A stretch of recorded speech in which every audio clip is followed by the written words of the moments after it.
Morning mga kanaytay, good morning, good morning. So today is our day off. Today is my day off. So nagluluto ako pero susad because yung creepy po ay tumatagas na. So nagwe-waste ako ng water. So kailangan ko siyang palitan guys, mga kanaytay. So papalitan natin ang ating gripo. Diba? Palitan natin. Ako nakatagong gripo dito na luma pero okay ta, matibay pa to. So, ito ang ating ipapalit. Ito ang ating ipapalit sa ating gripo.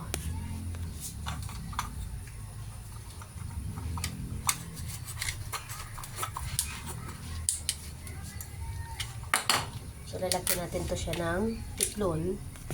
Lalagyan natin ng tiklon.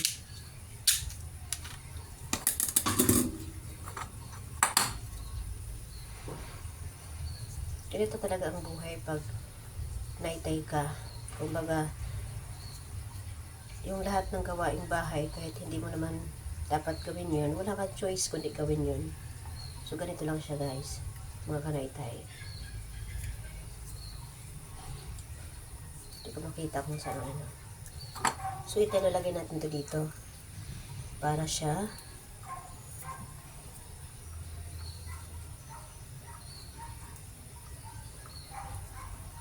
hindi tubagas.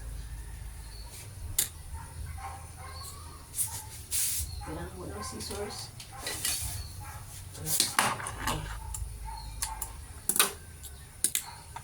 Tapos ilalagay natin dito to.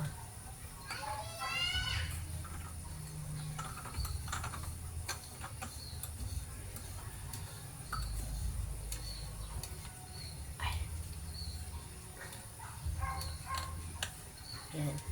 Ayan na siya. Yan ang ating gripo.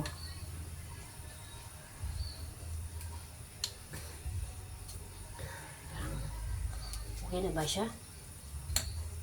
Okay na yung ating tinanggal. Ngayon susubukan ng buksan ng ating tubig kung tatagas pa ba siya. Buksan ko lang doon ha. Buksan ko lang siya. Wait lang. I-close ko muna ulit.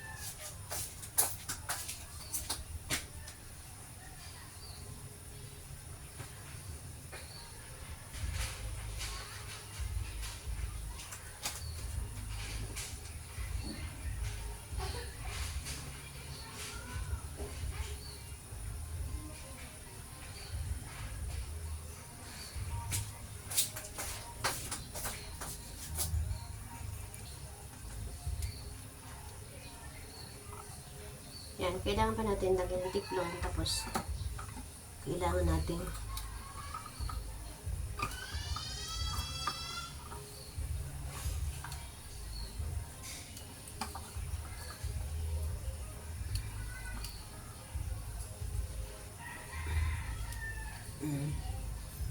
siguro okay na yan. Open na natin yung tubig doon para makita natin kung okay na. Open natin. Ayan.